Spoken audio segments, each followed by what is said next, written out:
All right, so let's take a look at another problem involving natural domain. We'll look at number 16. And that equation has two things going on. It's got square root of x minus 1 in the numerator, and then x minus 3 in the denominator. So there are certain functions or certain rules about math where we can't do certain things. So we can't take the square root of a negative number and get a real number out.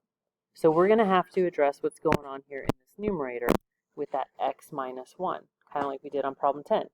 So we'll just take that off to the side and say, okay, x minus 1 has to be a positive number, or has to be greater or equal to 0. So now we just solve this inequality, and we say x is greater or equal to 1. All right, so we're not done, though, because this is a rational function, which means we have division going on, and we cannot divide by 0. So we need to take a look at anything in that denominator that would cause it to become 0.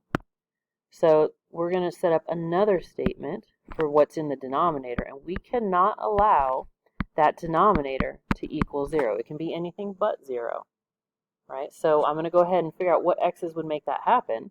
So add the 3 over, x can't equal 3, right? So to make the denominator anything but 0, we can plug in anything but 3.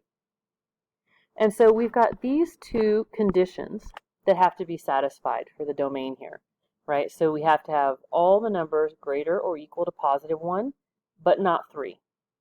For some people, it can help to visualize that, right? So if I have 1 here and 3 here, I'm going to say, okay, well, it's not equal to 3, but it is everything greater or equal to 1 except for that number. So that visual can help you understand what's going on with our domain here.